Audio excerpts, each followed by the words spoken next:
They spent 50 years teaching children to read, raised 3 kids who abandoned them for success, and bought a forgotten stone house for less than $900.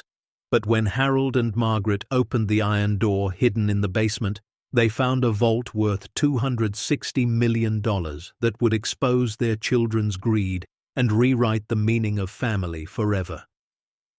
Before we dive into the story, make sure to smash subscribe because tomorrow we have an extra special story for you that will blow your mind. The morning light crept through the thin curtains of the one-bedroom apartment like it was apologizing for showing up at all. Harold Morrison sat at the small kitchen table, his 72-year-old hands wrapped around a chipped mug of coffee that had gone lukewarm 20 minutes ago. He stared at the crossword puzzle in front of him, the same one he'd been working on for 3 days now. Not because it was hard, but because finishing it meant the day had nothing left to offer. Across from him, Margaret, 70 years old with silver hair pulled into a soft bun, folded a dish towel for the 3rd time. She'd already folded it twice, but her hands needed something to do. The apartment was quiet. Too quiet.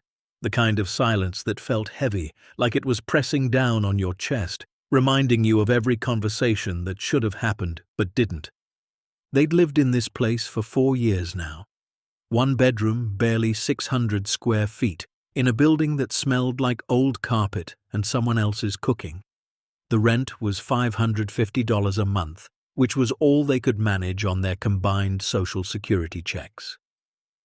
Harold had been a high school English teacher for 38 years. Margaret taught elementary school for 35. Together, they'd shaped thousands of young minds, taught kids to read, to think, to dream. But their own children? Those 3 had learned to forget. Jessica was the oldest, 47 now, living in Boston. She was a corporate lawyer, made partner at her firm 6 years ago. Harold remembered the last time they spoke. It was her 50th birthday. No, wait, her 45th. She'd called, voice clipped and professional, thanking them for the card they'd sent. The conversation lasted 4 minutes. She didn't ask how they were, didn't mention the grandkids, just said she had a meeting and had to go. Michael was the middle child, 44, a software engineer in Seattle. He sent a Christmas card every year, always late, always generic. Happy holidays from the Andersons. No personal note, no photo of the kids anymore, just his wife's perfect handwriting and a return address label. Daniel, the youngest at 41, had done the best for himself, or so people said. He was a financial consultant in New York City, made enough money to own a brownstone in Brooklyn.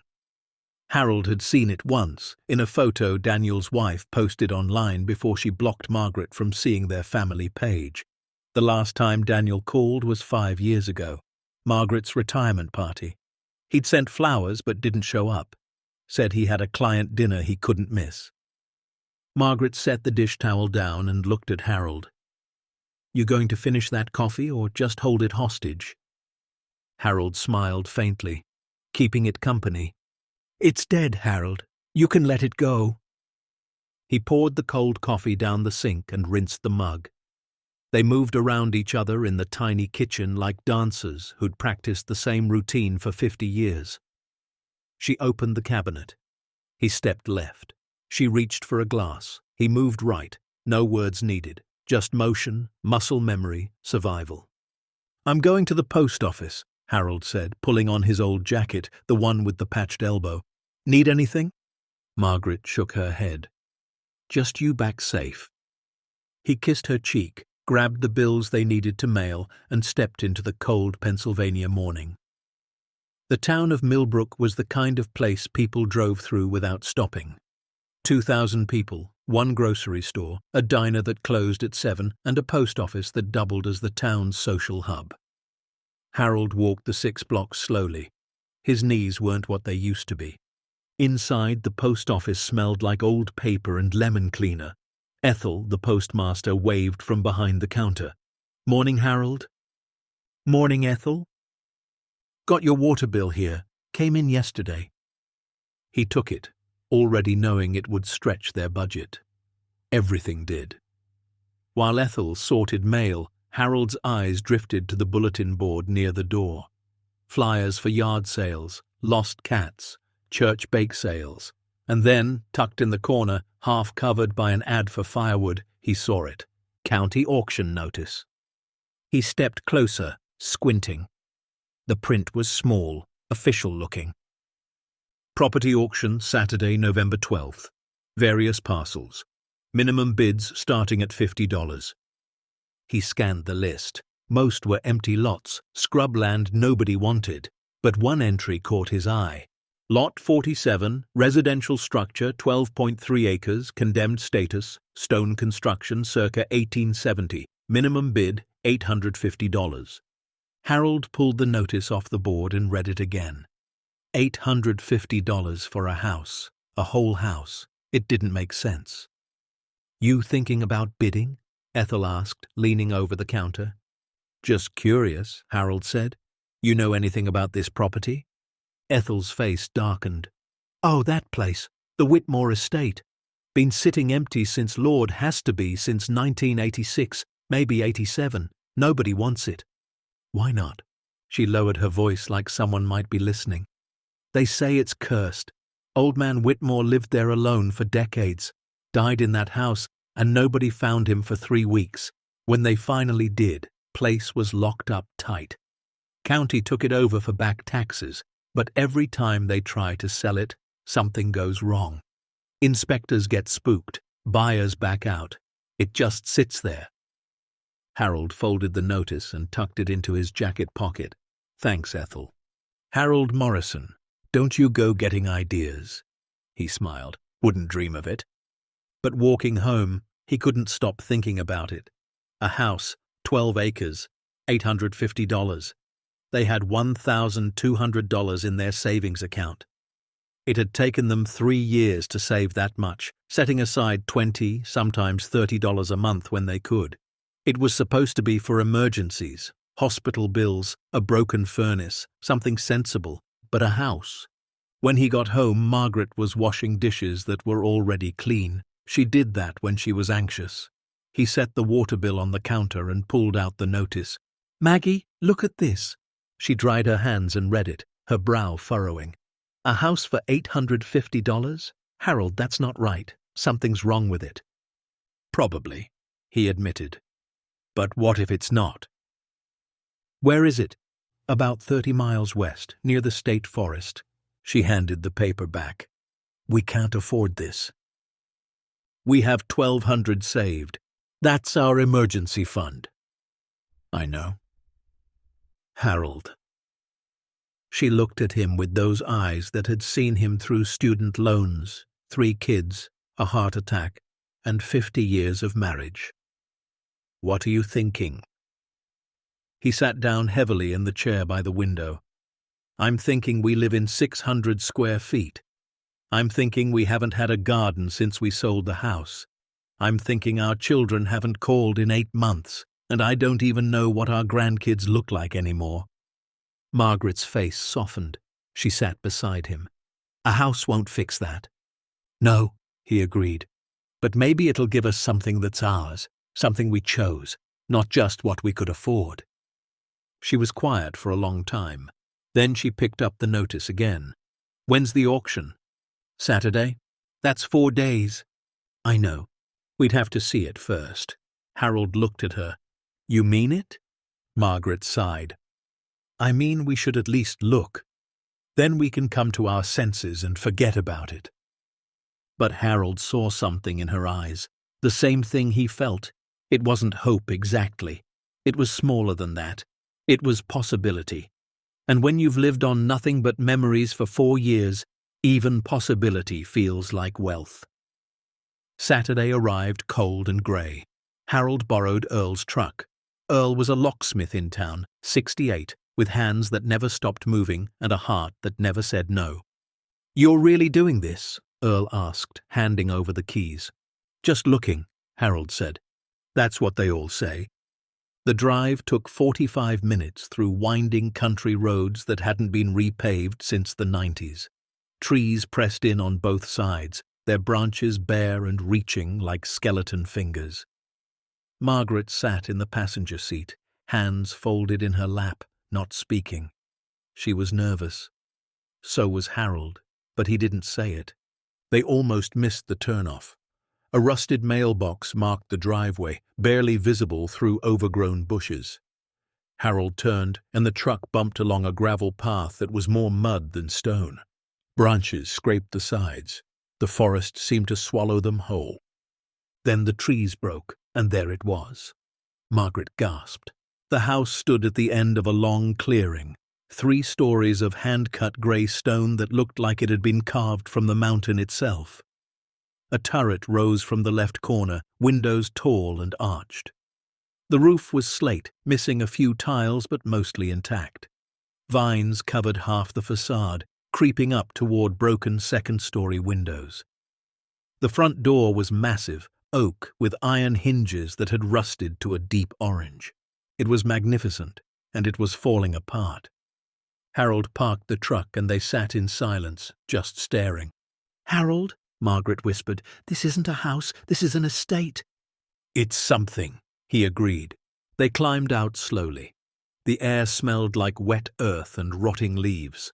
The property stretched out around them, 12 acres of wild grass, crumbling stone walls, and old oak trees that must have been 100 years old.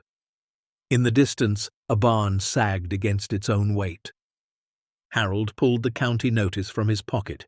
"Says here it was built in 1870 by a family named Whitmore, industrialist, made money in steel.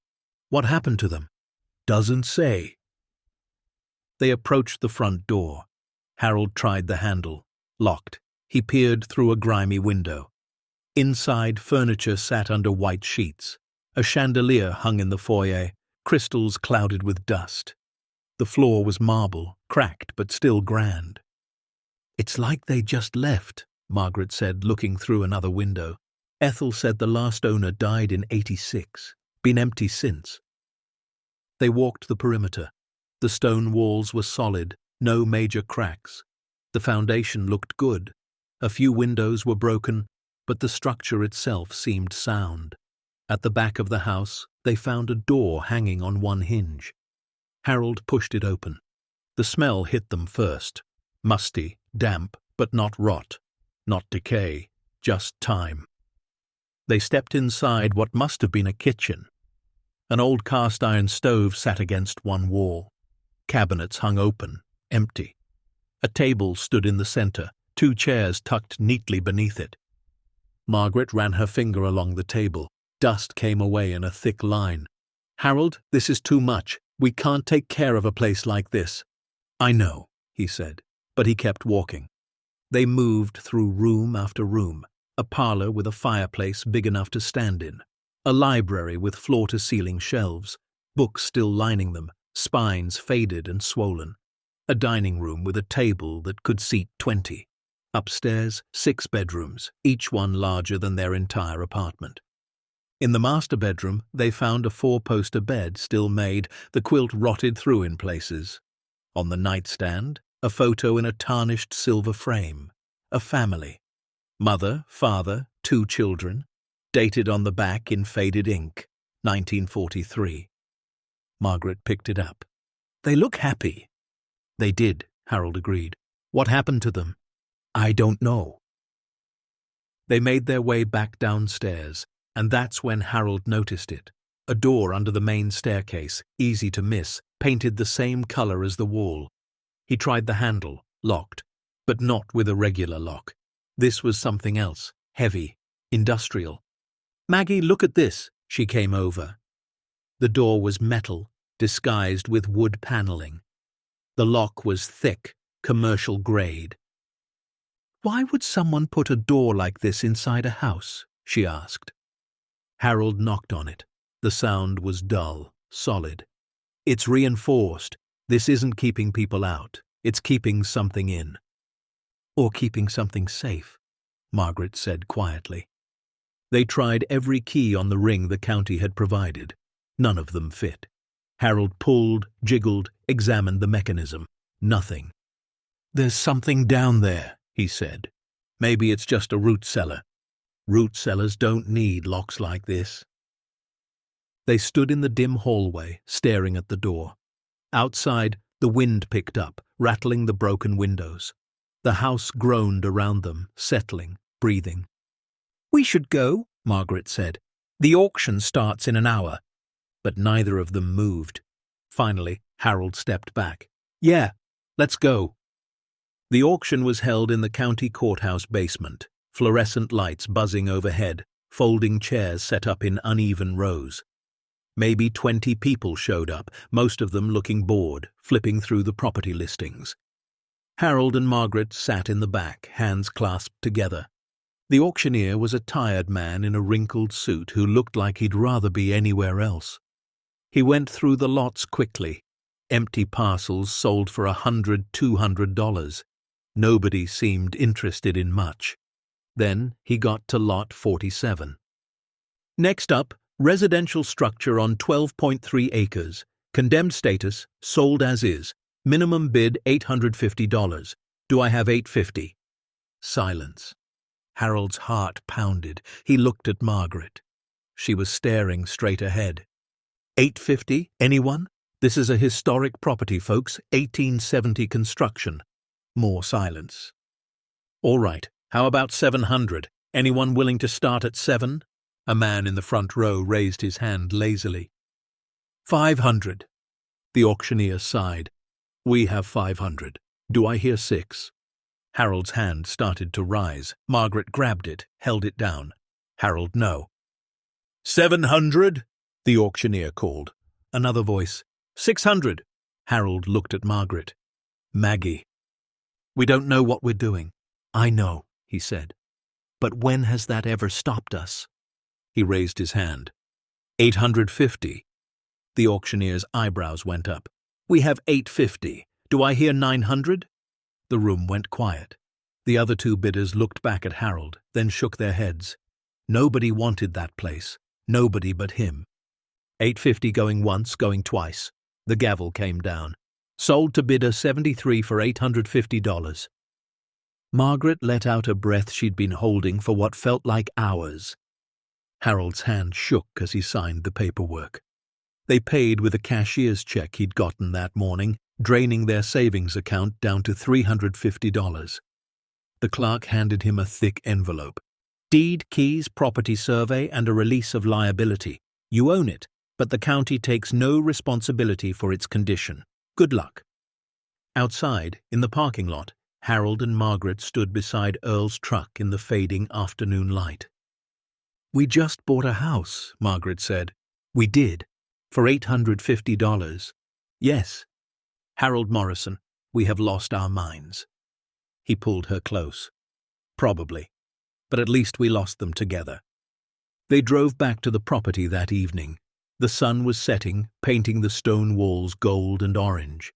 Harold unlocked the front door with the official key this time, and they stepped inside as owners, not trespassers. The house felt different now, still empty, still forgotten, but theirs. Margaret walked through the room slowly, touching walls, looking out windows. Harold found himself back at that locked door under the stairs.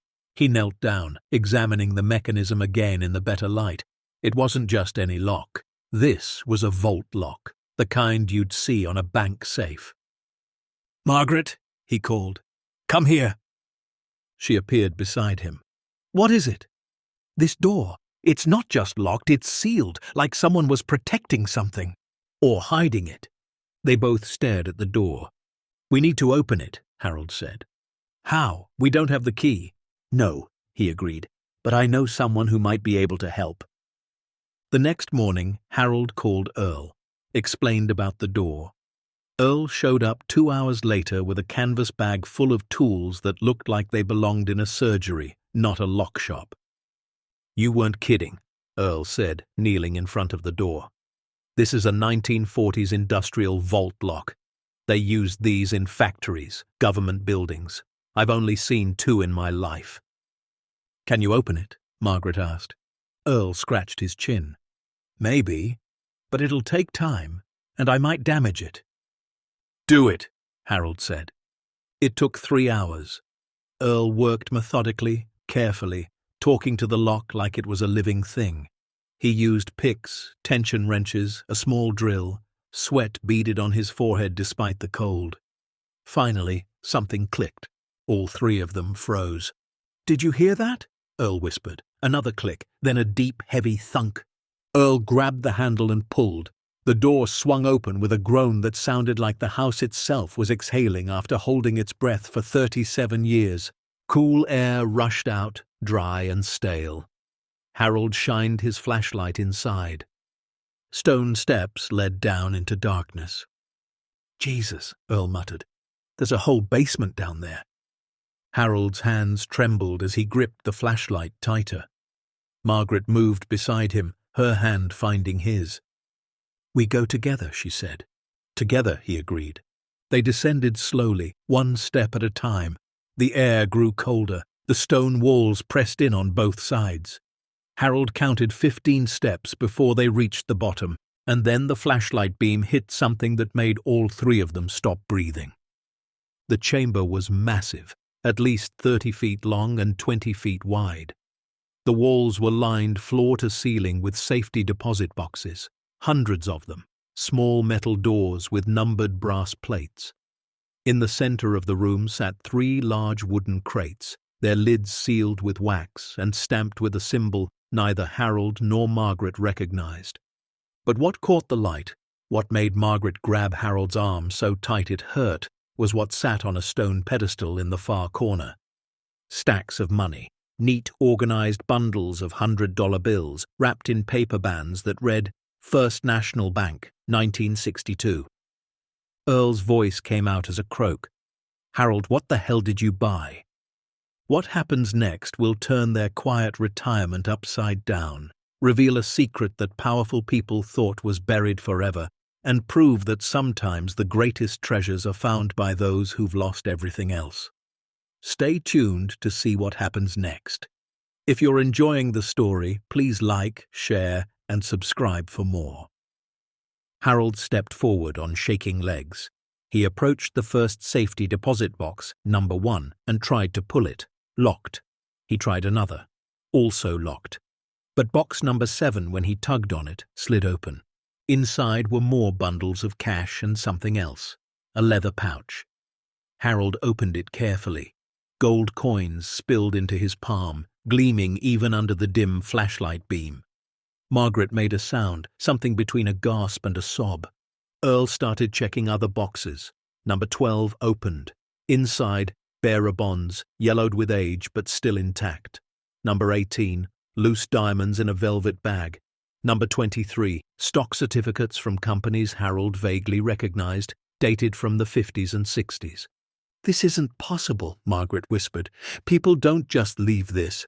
Harold moved to the wooden crates. He pried open the first one.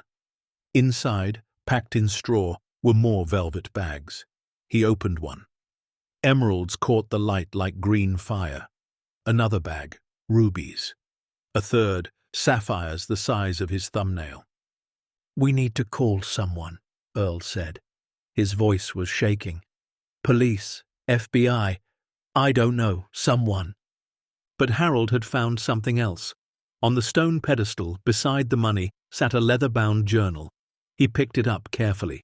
The cover was embossed with initials. A.W. He opened to the first page. Property of Arthur James Whitmore, commenced January 4th, 1938. Harold flipped through. Page after page of careful handwriting, dates, lists, numbers. He turned to a random entry, dated March 15th, 1956. Another deposit today, 3,000 in cash, 12 ounces gold. The collection grows, though its purpose remains unclear even to me. Charlotte and the children are gone 5 years now. The fire took everything that mattered. This is all I have left. Numbers, objects, cold comfort. Margaret read over his shoulder. Who was Charlotte? Harold kept turning pages. He found an entry from 1962. The lawyers say I should establish a trust, but who would I trust? The government that took half my fortune in taxes? The church that couldn't save my family? I've decided the money will stay here, hidden, until I determine its proper purpose. Perhaps a hospital, perhaps a school, something that helps rather than hurts. More pages. 1973. I am 78 years old. The collection now exceeds $15 million by my estimation. Still, I cannot bring myself to release it. What if I choose wrong? What if the money corrupts rather than uplifts? Better it stays here, safe, than causes harm in careless hands. The entries grew shorter, shakier. 1981. My hands fail me. The house grows cold, but the vault remains secure. The final entry was dated October 7th, 1985. Whoever finds this collection, know that it was gathered across 47 years by a man who lost everything and spent his remaining days trying to build something meaningful from the ashes. I failed to complete that task. Perhaps you will succeed where I could not. The money is yours by right of discovery, by courage, or by desperation. Both virtues are worthy. Use it well. Arthur James Whitmore. Harold closed the journal slowly, his vision blurred with tears he didn't know he was crying. Margaret's hand rested on his shoulder. Harold, how much do you think is down here? Earl had been doing calculations on his phone. His face was pale. Just from what I can see, conservative estimate, this has to be over $200 million, maybe more. The number hung in the air like something physical, something too heavy to hold. Harold set the journal down carefully. He looked at Margaret, at her weathered face, her kind eyes, her hands that had graded papers and wiped noses, and held him through 50 years of whatever life threw at them. We spent our whole lives teaching, he said quietly. 35 years, 38 years. We made maybe $30,000 a year. We raised 3 kids who don't call us. We live in an apartment where the neighbors fight through the walls. His voice cracked. And we just found more money than every teacher in Pennsylvania will make in their entire lifetimes combined. Margaret sat down hard on the bottom step. She was shaking. Earl backed toward the stairs. I'm going to go outside, get some air. You two need a minute. They heard his footsteps echo up and away. Harold and Margaret sat in the vault, surrounded by enough wealth to buy anything, fix anything, have anything they'd ever dreamed of. And all Harold could think about was the last time Jessica called. 4 minutes. She'd given them 4 minutes. What do we do? Margaret finally asked. I don't know. This changes everything. Does it? She looked at him. What do you mean? We're still us, he said. Still the same people who got up this morning. The money doesn't change who we are. But it changes what we can do. Yes, he agreed, and that terrifies me. They sat in silence for a long time, the vault holding its secrets, holding them, holding 50 years of modest living and quiet dignity and the sudden, crushing weight of unimaginable wealth. Finally, Harold stood. He helped Margaret to her feet. They climbed the stairs together, leaving the vault open behind them. Earl was sitting on the front steps, smoking a cigarette with trembling hands. You okay? Harold asked. No, Earl said honestly. You? No. What are you going to do? Harold looked out at the 12 acres of wild land, at the stone house that had stood for 150 years, at the sky turning pink with sunset. First, he said, we're going to document everything, photograph it, count it, make sure we understand what we have. And then? And then, Harold said, his voice steady for the first time all day, we're going to figure out what Arthur Whitmore couldn't, how to do something good with it. Margaret squeezed his hand. That night, they didn't go back to the apartment. They stayed in the house, sleeping bags on the floor of the master bedroom, listening to the old building settle and creak around them. Through the tall windows, stars appeared one by one, indifferent and eternal. Margaret whispered in the darkness, Do you think the kids will find out? Probably, Harold said. News like this doesn't stay quiet. They'll come back. Yes. Not because they love us, because they want the money. Harold's chest ached. I know. How do we protect ourselves from that? He didn't answer right away. When he finally spoke, his voice was sad but firm. We remember who we are. We remember that we loved them when they were small, and we remember that love doesn't come with conditions, even when theirs does. Margaret started to cry, quiet sobs that shook her shoulders. Harold held her, and they lay there in a mansion they owned, in a vault worth hundreds of millions, feeling more alone than they'd ever felt in their tiny apartment. Because money, they were learning, couldn't fix everything. Sometimes it just made the broken things impossible to ignore. The first light of morning came through the broken windows like an intruder, harsh and unforgiving. Harold woke with his back aching from the hardwood floor, his neck stiff from a night spent on a sleeping bag that was too thin and too old. Margaret was already awake beside him, staring at the ceiling, her face unreadable. "Did you sleep?" he asked. "No," she said. "Did you?" "A little." They lay there for a moment, listening to birds outside, to the house breathing around them. It felt different in daylight, less magical, more real. And reality, Harold was learning, had sharp edges. "We should go down there again," Margaret said. "Make sure we didn't dream it." "I've been thinking the same thing." They got up slowly, joints protesting. Harold's knees cracked as he stood. They made their way downstairs, past the parlour with its sheeted furniture, past the library with its swollen books, to the door under the stairs. It stood open just as they'd left it, the darkness beyond waiting. Harold clicked on his flashlight. They descended. The vault was exactly as they'd left it. Hundreds of safety deposit boxes lining the walls, the wooden crates in the centre, the bundles of cash on the pedestal, and Arthur Whitmore's journal, still resting where Harold had placed it. Margaret moved to the nearest box, number 15. She pulled. It slid open. Inside, more cash. She tried number 16, jewellery, antique pocket watches, gold chains. Number 17, documents, old stock certificates, property deeds. Harold opened one of the wooden crates more carefully this time. Beneath the velvet bags of gemstones, he found something else. A metal box, flat like a file container. He lifted it out and opened the clasp. Inside were photographs, dozens of them. A woman with dark hair and a bright smile standing in front of this very house. 2 children, a boy and a girl, maybe 8 and 6, playing in the yard. The same family from the photo upstairs. Written on the back of one, Charlotte, Thomas, and baby Elizabeth, summer, 1941. "His family," Margaret whispered, looking over Harold's shoulder. Harold flipped through more photos. Birthday parties, Christmas mornings, a trip to the beach, normal life captured in black and white, frozen in time. And then the photos stopped. The last one was dated December 1942. After that, nothing.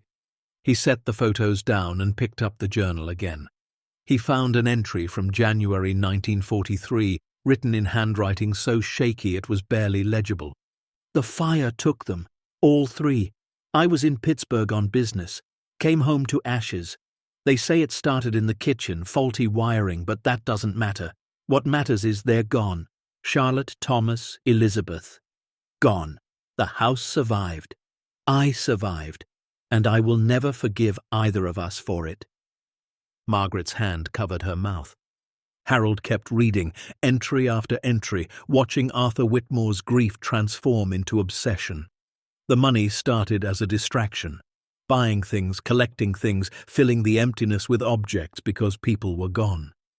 But over the years, it became something else. A mission. Arthur convinced himself that if he could gather enough, save enough, he could do something meaningful with it.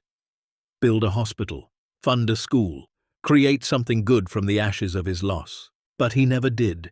Fear paralyzed him. Fear of choosing wrong. Fear of the money being misused. Fear that nothing he did would bring them back. So he sealed it away, telling himself he'd decide tomorrow, next year, when he was ready.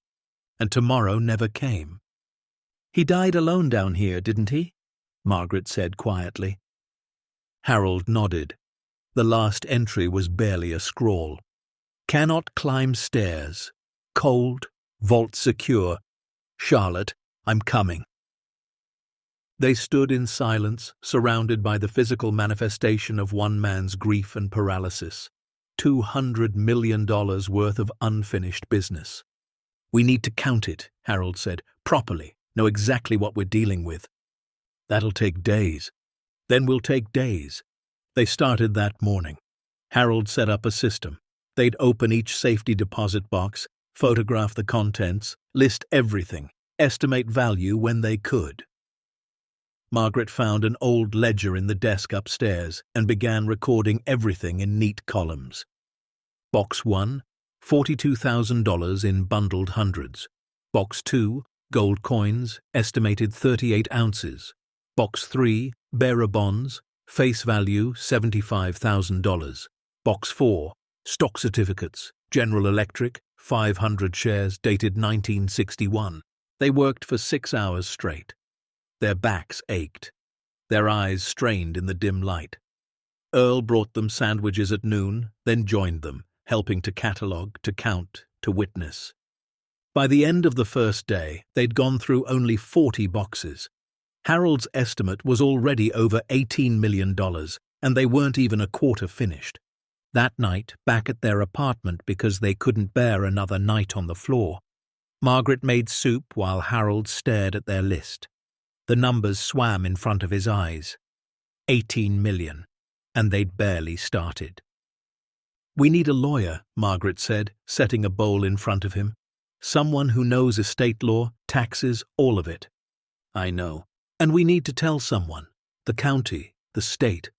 This isn't just money, it's evidence of something." Harold ate slowly. The soup was thin, chicken broth with noodles and frozen vegetables. The same meal they'd eaten 3 times a week for 4 years because it was cheap and filling. In a few days, they could eat anything they wanted, anything in the world. The thought made him nauseous. "What if they take it?" he asked. "Who?" "The government. What if they say we have no right to it? What if Arthur's family has a claim?" Margaret sat down across from him. "Then we fight. But we do this the right way, Harold. We're not criminals. We're not going to hide it." He nodded, but fear sat heavy in his chest. They'd spent their whole lives doing the right thing, following the rules, being good citizens. And where had it gotten them? A tiny apartment and children who'd forgotten them. The next morning, Harold called every lawyer in the phone book until he found one who'd take their call. Her name was Patricia Brennan, and she had an office in the next town over. She was 43, sharp-eyed, with red hair pulled back in a tight bun and a handshake that could crack walnuts. "You're telling me you found what?" she asked, sitting behind a desk stacked with files. Harold repeated the story. The auction, the vault, the $200 million. Patricia stared at him. Then she started laughing. Not a polite laugh, a real one. The kind that doubled her over. "I'm sorry," she gasped. "I'm sorry, but that's the best con I've heard in 15 years of practice. Who put you up to this?" "It's not a con," Margaret said quietly. "It's real." Something in her voice made Patricia stop laughing. She looked between them, seeing the truth in their tired faces, their worn clothes, the way they sat close together like they were bracing for impact. "You're serious?" "Completely," Harold said. He pulled out his phone and showed her photos, bundles of cash, safety deposit boxes stuffed with bonds, gemstones catching the camera flash. Patricia's face went pale. She enlarged one photo, then another. "Jesus Christ, where did you say this was?" "The old Whitmore estate. We bought it at county auction for $850. "You bought it legally?" "We have the deed." Patricia sat back in her chair, running her hands through her hair. Okay. First, we need to verify this. I need to see it in person. Second, we need to secure the property immediately. Third, we notify the State Attorney General's office because a find this size triggers about 17 different laws. Fourth, we get an appraiser in there who can give us real numbers. And fifth, you two don't touch another thing without my approval. Understood? Harold and Margaret nodded like students being lectured. "And you need to understand something," Patricia continued. "The moment this goes public, your life will become a circus. Media, treasure hunters, distant relatives you've never met, everyone will come out of the woodwork. Are you prepared for that?" Margaret's voice was barely a whisper. "We have 3 children who haven't called us in 8 months. We're about to find out if they love us or just love what we can give them." Patricia's expression softened. "Yeah, that's the worst part, isn't it? Money doesn't just reveal who you are, it reveals who everyone else is too." 2 days later, Patricia stood in the vault with her mouth hanging open. She'd brought a court-certified appraiser, a man named Dominic Silver, who specialized in estate liquidations. He moved through the vault like a man in a trance, examining bonds, testing gold, photographing everything with professional equipment. After 6 hours, he sat down on the stone steps and pulled out a calculator. His hands shook as he entered numbers. "Conservative estimate," he said finally. "Liquid assets, cash and bonds, approximately $93 million. Precious metals and gems, another $47 million. Stock certificates, if they're still valid and accounting for splits, roughly $89 million. Real estate deeds, I'd need to verify ownership, but potentially another $30 million. He looked up at Harold and Margaret. "Total value, somewhere between $259 and $268 million. The number hung in the air like something solid, something you could touch. Patricia turned to Harold. "You bought a $250 million treasure vault for $850. Harold couldn't speak, couldn't think. The room tilted. Margaret sat down beside Dominic on the steps. "That's not possible." "It's more than possible," Dominic said. "It's documented. Every item has been catalogued by Whitmore himself. Dates, purchase prices, storage conditions. This is the most well-maintained private collection I've ever seen." Patricia pulled out her phone. "I need to make some calls. This is officially the biggest estate find in Pennsylvania history, probably the entire eastern seaboard." "Wait," Harold said. "Before you call anyone, I need to know. Is it legally ours?" Patricia paused. "That's complicated. You legally purchased the property. Pennsylvania law says anything discovered on your property belongs to you, with some exceptions. Buried treasure, archaeological finds, things like that can be claimed by the state. But this isn't buried treasure. This is a secured vault in a private residence. Whitmore clearly intended it to be found by whoever bought the house. So it's ours. The state will fight you for a percentage, probably 40% in taxes and legal claims. But yes, the majority should be yours." Harold did the math in his head. 60% of $260 million, $156 million. He sat down hard on the floor. Margaret was crying. Not from joy, Harold realized. From fear. From the sheer weight of what this meant. Their entire lives had been built on modesty, on making do, on finding dignity in simplicity. And now that foundation had been ripped away, replaced with something so massive they couldn't even comprehend it. What happens next will shatter their quiet anonymity, expose the true hearts of their children, and force them to decide what kind of people they want to be when money is no longer an obstacle. Stay tuned to see what happens next. If you're enjoying the story, please like, share, and subscribe for more. Patricia made her calls.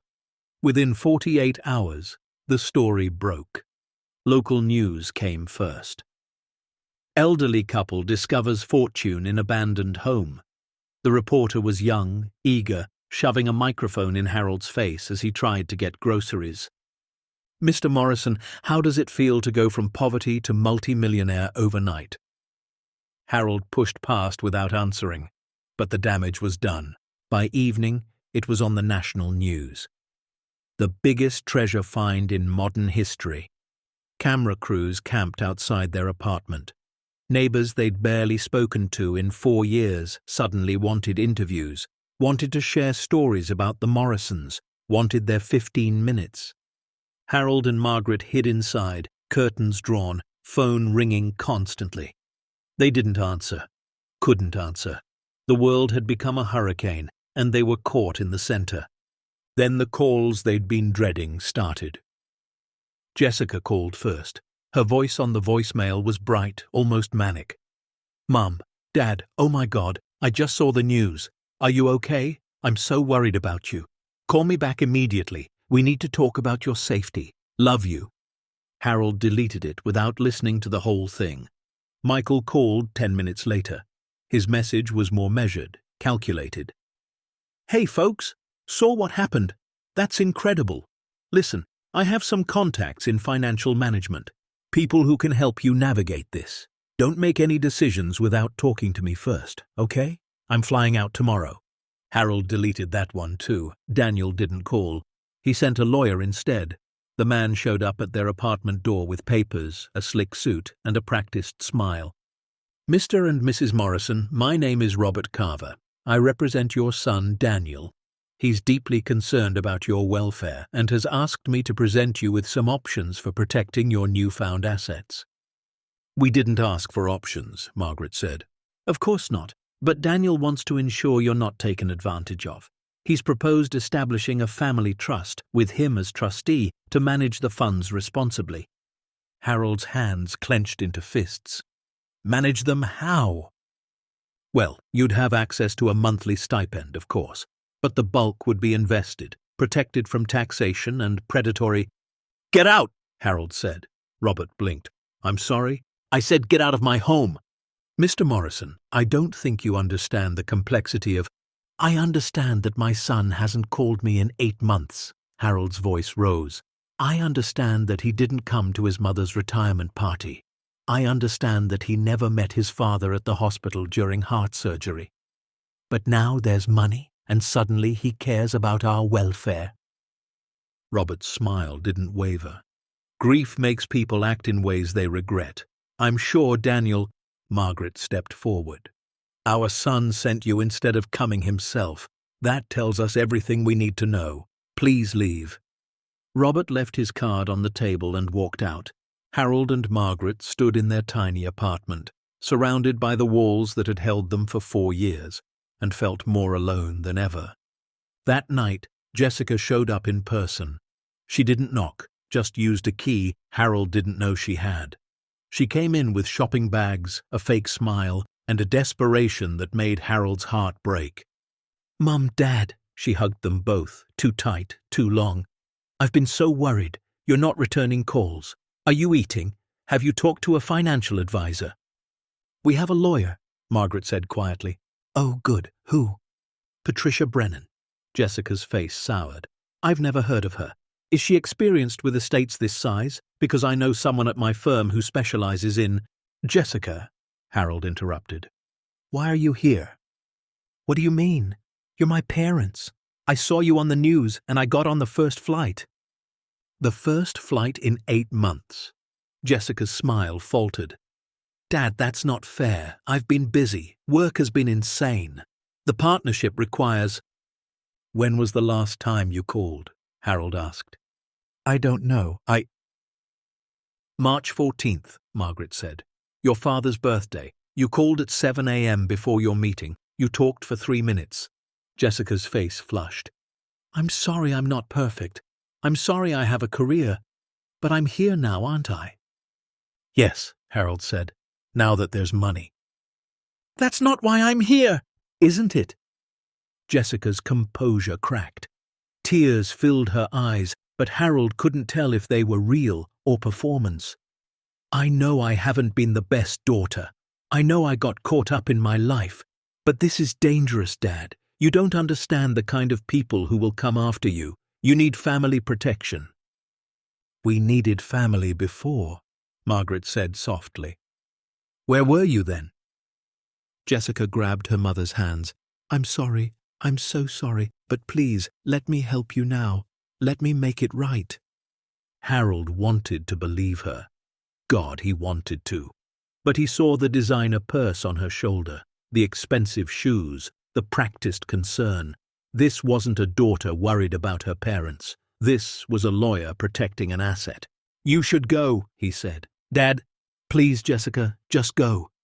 She left the bags, left the tears, and left.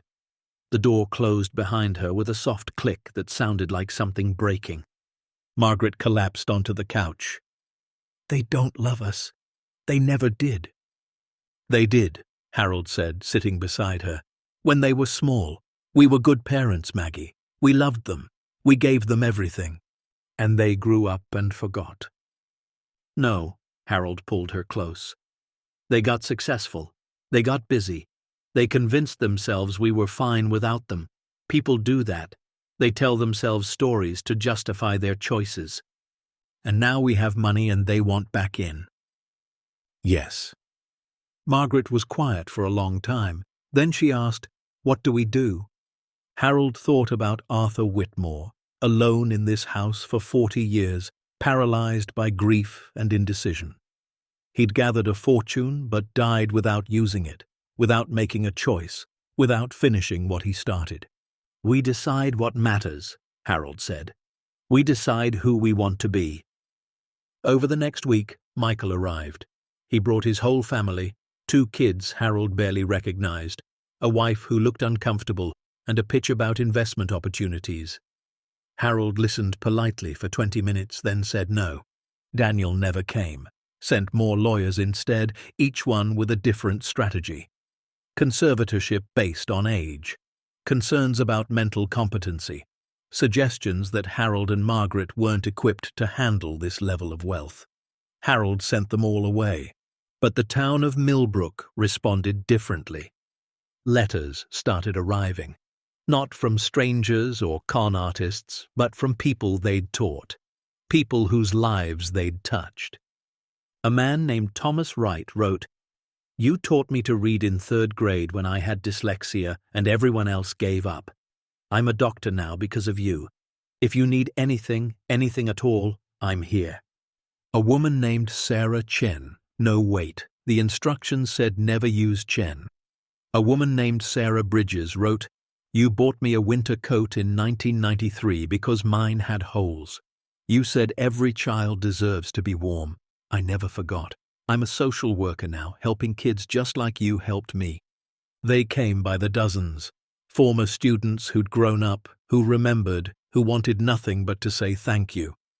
The local diner put up a sign, "The Morrisons eat free forever." The grocery store owner, Mr. Patterson, slipped gift cards into Margaret's purse when she wasn't looking. The principal of Millbrook Elementary, where Margaret had taught, organized a gathering. Over 300 people showed up, filling the school gymnasium. They held signs. "We stand with Harold and Margaret. Real teachers change lives.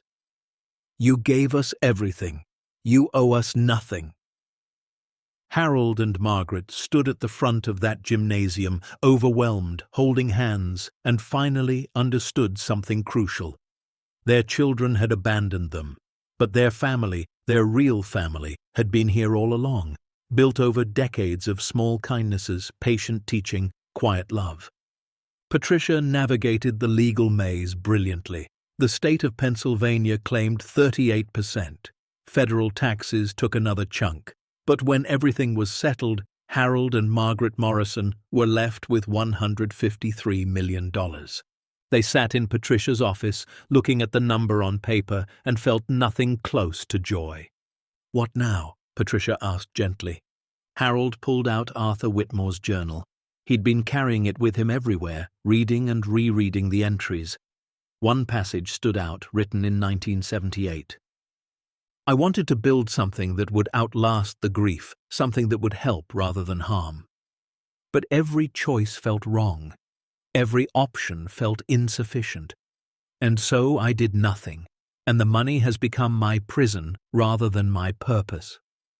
Harold closed the journal and looked at Patricia. "We're not going to make his mistake." "What do you mean?" "We're not going to sit on this. We're not going to let fear paralyze us." Margaret nodded. "We're going to use it." "For what?" Patricia asked. Harold and Margaret looked at each other, and in that look was 50 years of marriage, decades of teaching, memories of students who couldn't afford lunch, of kids who came to school in torn shoes, of bright minds dimmed by poverty. "We're going to create a foundation," Harold said. "Scholarships for kids who need them, support for teachers who are underpaid and overworked, medical bill assistance for elderly people who have nobody," Margaret added. "Community centers in towns like this one, places people have forgotten." "We're going to finish what Arthur started," Harold said. "We're going to do something good." Patricia smiled, a real smile this time. "How much do you want to give away?" Harold did the math quickly. "We'll keep 10 million, enough to live comfortably, to never worry about rent or medicine or food. The rest, 143 million, goes to the foundation." "That's almost everything." "Yes," Margaret said, "and it's still more than we ever dreamed of having." Patricia's eyes were wet. "You know your children are going to lose their minds when they find out." "Probably," Harold agreed. "But they're not our family anymore. They made that choice. We're just accepting it." The paperwork took 3 months. The Whitmore Marshall Foundation was established with a mission statement Harold and Margaret wrote together at their kitchen table. "To support those who have been overlooked, to lift up those who have been forgotten, to prove that dignity and education are rights, not privileges." The first scholarships went out that fall. 20 students from Millbrook and surrounding towns, full rides to college, with money left over for books, housing, living expenses. Each one received a handwritten note from Margaret.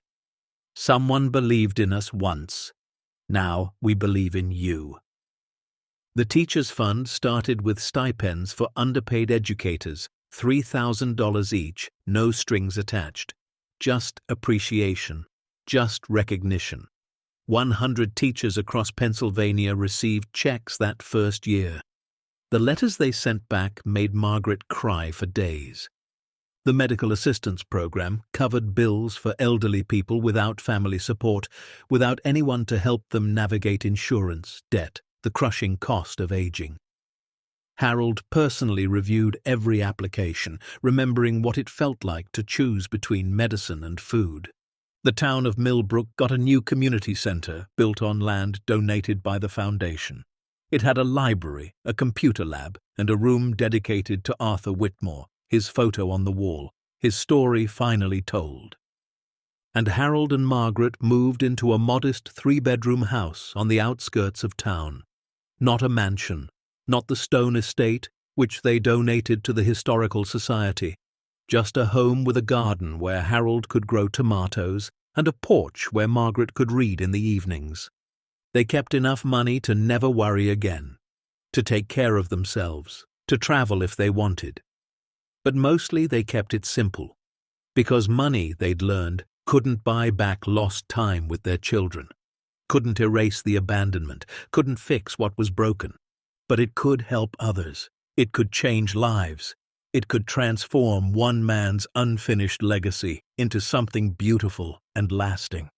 One evening, 6 months after the foundation launched, Harold sat in his garden watching the sunset. Margaret brought him tea and sat beside him. "Do you have regrets?" she asked. "About what?" "Giving it all away. We could have kept more, traveled the world, bought anything." Harold thought about it, really thought. Then he shook his head. "No, I spent 50 years teaching kids to value education over material things. I can't become a hypocrite now. The kids hate us for it."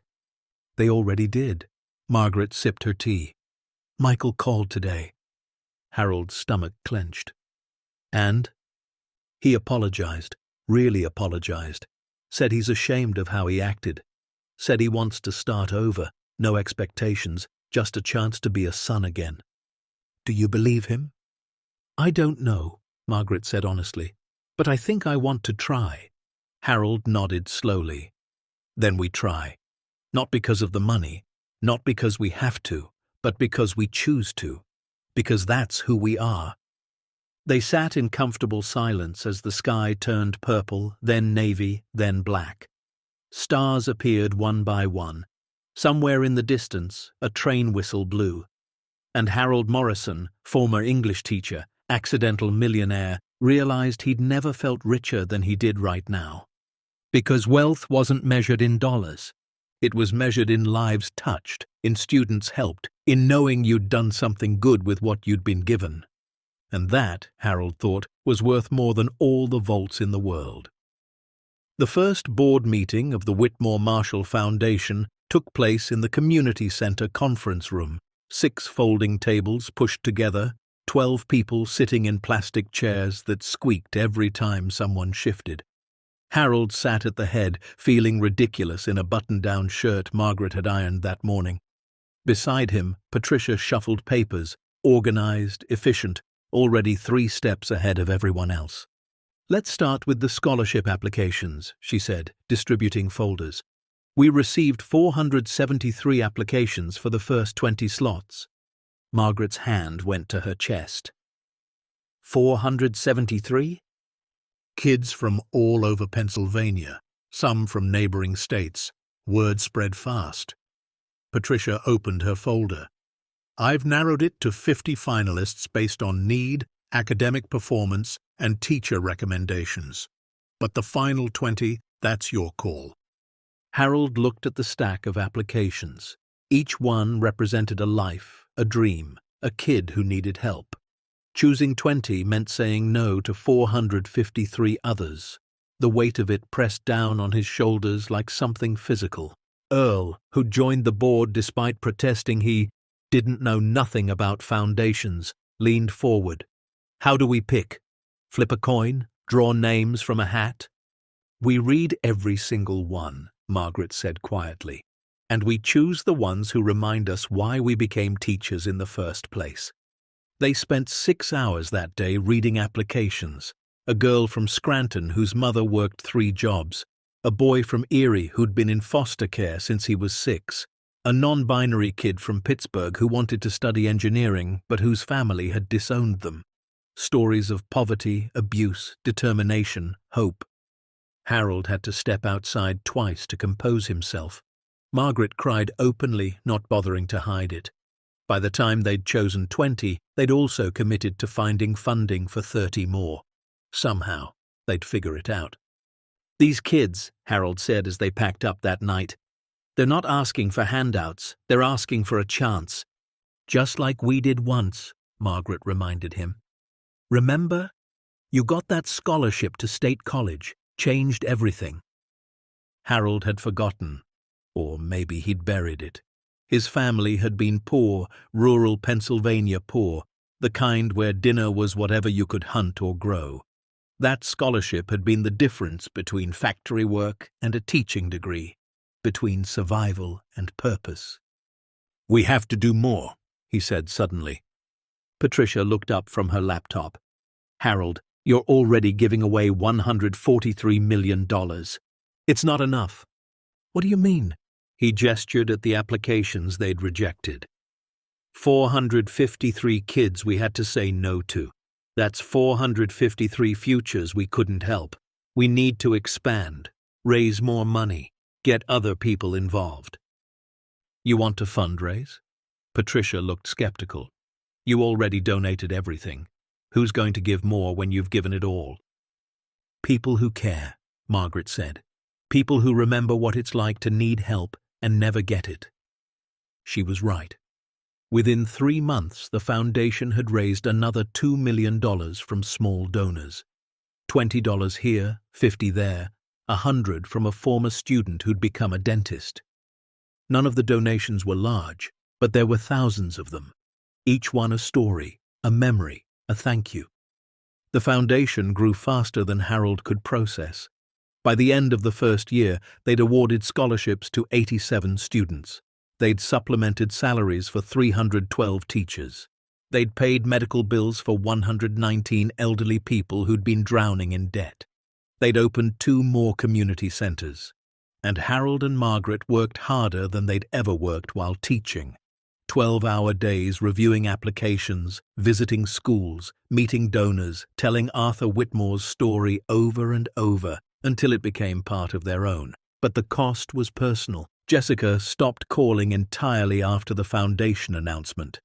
No explanation, no final argument, just silence. Her absence hurt more than her presence ever had. Harold found himself checking his phone compulsively, hoping for a message that never came. Daniel sent one email. Short, brutal. "You've made your choice. We'll make ours. Don't expect to hear from us again." Only Michael kept reaching out. Awkward at first, stilted phone calls where neither of them knew what to say, but slowly, painfully, something shifted. It started with a question. Michael called one Tuesday evening, voice uncertain. "Dad, can I ask you something?" "Of course." "Why did you give it all away?" "I'm not being critical, I need to understand." Harold sat down heavily in his kitchen chair. Margaret was at the table, pretending not to listen but obviously hanging on every word. "Because keeping it felt wrong," Harold said honestly. "Your mother and we spent our whole lives teaching kids that character matters more than comfort, that helping others is more important than helping yourself. If we'd kept that money, if we'd lived in a mansion and traveled first class while kids we could help went hungry, what would that say about us?" Silence on the other end. "Michael?" "I'm here." His voice cracked. I think I forgot that. I forgot what you taught us. I got so caught up in making money, in being successful, that I forgot what success actually means." "It's not too late to remember." "Isn't it? I haven't been a son to you in years. I missed Mom's retirement. I missed your heart surgery. I missed everything that mattered because I was too busy chasing things that don't." Harold's throat tightened. "You're calling now, that's something." "It's not enough." "No," Harold agreed, "but it's a start." That conversation opened something. Michael started calling every week, then twice a week. He asked about the foundation, about the kids they were helping, about Harold's tomatoes and Margaret's book club. Small talk, surface level, but it was connection. It was effort. Then, one Saturday, Michael showed up. No warning, just knocked on the door at 9 in the morning with coffee and bagels and his 2 kids, 13-year-old Sophie and 11-year-old Jake. "I thought maybe we could spend the day together," Michael said, "if you're not too busy." Harold looked at his grandchildren, really looked at them for the first time in years. Sophie had Margaret's eyes. Jake had Harold's nose. They were strangers, but they were family.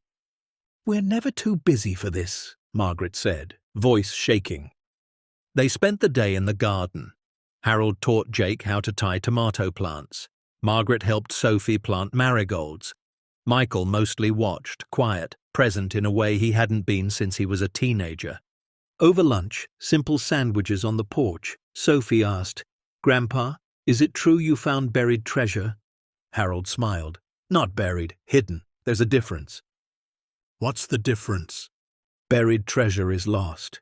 Hidden treasure is waiting for the right person to find it." "And you were the right person?" Harold looked at Margaret. "I don't know if we were right, but we were there, and we chose to do something good with it." Jake, quieter than his sister, spoke up. "Dad said you gave it all away to help kids." "Most of it," Harold confirmed. "Why?" "Because helping people feels better than having things." "Really?" "Really." Jake thought about that. "I want to help people when I grow up." Michael's eyes filled with tears. He turned away, but not before Harold saw. Something was breaking in his son, something that needed to break. That night, after Michael and the kids left, Harold and Margaret sat on the porch in the gathering dark. "He's trying," Margaret said. "I know." "Do we forgive him?" Harold was quiet for a long time. "I don't know if it's about forgiveness. He's our son. We love him, but trust, that has to be rebuilt, and that takes time." "Do we have time?" "I hope so." The foundation's second year brought challenges Harold hadn't anticipated. A local newspaper ran an exposé questioning the foundation's spending. They claimed administrative costs were too high, that Harold and Margaret were paying themselves excessive salaries. The truth was, they paid themselves nothing. Zero. Every penny went to programs. But the damage was done. Donors started asking questions. Applications dropped. Harold sat in Patricia's office, head in his hands. "How do we fight this?" "Transparency," Patricia said. "We open our books. We show them exactly where every dollar goes. We invite auditors, journalists, anyone who wants to look. And if that's not enough, then we keep doing the work anyway. The kids we're helping don't read newspapers. They just know someone finally gave them a chance." They did open the books, invited 3 different auditors. All 3 came back with the same conclusion. The Whitmore Marshall Foundation was one of the most efficiently run charities in Pennsylvania. 97 cents of every dollar went directly to programs. The newspaper ran a retraction. But Harold learned something important. Success makes you a target. Generosity makes you suspicious. People couldn't believe someone would give away that much money without an angle. "Maybe that's the saddest part," he told Margaret one night. "We've become so cynical as a society that genuine kindness seems impossible." But the work continued. By year 3, they'd helped over 500 students attend college, funded educational programs in 12 districts, opened 6 community centers, paid medical bills for over 400 elderly people. And the stories, the stories that came back. A young woman named Maria wrote to say she'd graduated nursing school because of their scholarship. She was now working in a free clinic, helping people who couldn't afford health care. "You gave me a chance," she wrote. "Now I'm giving others the same chance. That's how it's supposed to work, right?" A teacher named David sent photos of his classroom. New books, new supplies, all purchased with the stipend the foundation provided. "I was going to quit," he wrote. "I couldn't afford to keep teaching on my salary. You kept me in the profession. You kept me believing it matters." An elderly man named Frank sent a handwritten note, shaky letters that took him probably an hour to write. "You paid my wife's cancer bills. We were going to lose our home. You saved us. I don't have words big enough to thank you." Harold kept every letter, created a wall in his study, floor to ceiling, covered with thank you notes, photos, proof that money could do good when used with intention. Michael visited more often, brought the kids every other weekend, started volunteering at the foundation, helping with application reviews, donor outreach. He was awkward at it, still learning how to care about something other than profit margins, but he was trying. One day, while sorting through scholarship applications, Michael looked up at Harold. "Dad, I need to say something." Harold set down his pen. "Okay. I was wrong. About everything. About telling you that you should keep the money. About suggesting you needed a trustee. About all of it. I was greedy and selfish, and I'm ashamed." "Michael." "No. Let me finish. I watched you and Mom live in that tiny apartment. I knew you were struggling, and I told myself you were fine because acknowledging the truth meant I'd have to help, meant I'd have to give up my comfortable life and actually be a son." Tears ran down Michael's face. "And then you found this fortune, and instead of seeing it as your salvation, I saw it as mine. I thought about what I could do with it, how it could make my life easier. I didn't think about you at all." Harold's own eyes burned. "You're thinking about us now. Because you showed me how. You gave everything away, and you're happier than I've ever seen you. You have nothing, but you have everything. And I have everything, but I feel empty." Margaret appeared in the doorway. She'd been listening. She crossed the room and pulled Michael into a hug, the kind she used to give him when he was small and scared of thunderstorms. "You're not empty," she whispered. "You're just remembering who you are." Michael sobbed against his mother's shoulder, 50 years of distance collapsing in a moment. Harold joined them, arms around both, and they stood there in the small office, surrounded by applications from kids who needed help, and they were a family again, not perfect, not healed, but together. Jessica never came back. Daniel never softened, and Harold made peace with that. He'd spent years wondering what he'd done wrong as a father, how he'd failed to teach them kindness, compassion, the values he and Margaret had tried to instill. But Patricia said something that helped. You can't control who people become. You can only control who you are. You were good parents. They made their choices. That's not on you. Still, it hurt. Probably always would. But the hurt became bearable when balanced against the good they were doing. By year 4, the foundation had helped over 1,000 students. Its reputation had spread beyond Pennsylvania. Other states started similar programs using the Whitmore-Marshall model. Harold and Margaret were invited to speak at conferences, to share their story, to inspire other donors. They hated public speaking, hated the attention. But they did it anyway because every speech reached someone who might help a kid in need. At one conference in Ohio, a wealthy businessman approached Harold after his talk. I have $23 million in investments I don't need. I want to start a foundation like yours. Will you help me? Harold did. And that businessman helped 3 others, and those 3 helped 5 more. The ripple effect was staggering. One act of generosity, one decision to use money for good, spreading across the country like wildfire. This is what Arthur wanted, Margaret said one night. Not just to help people, but to inspire others to help. Harold nodded. He'd been reading Arthur's journal again, finding new meaning in the old words. One entry stood out from 1981. My greatest fear is that this money dies with me, locked away, forgotten, useless. My greatest hope is that someone braver than me will find it and do what I could not.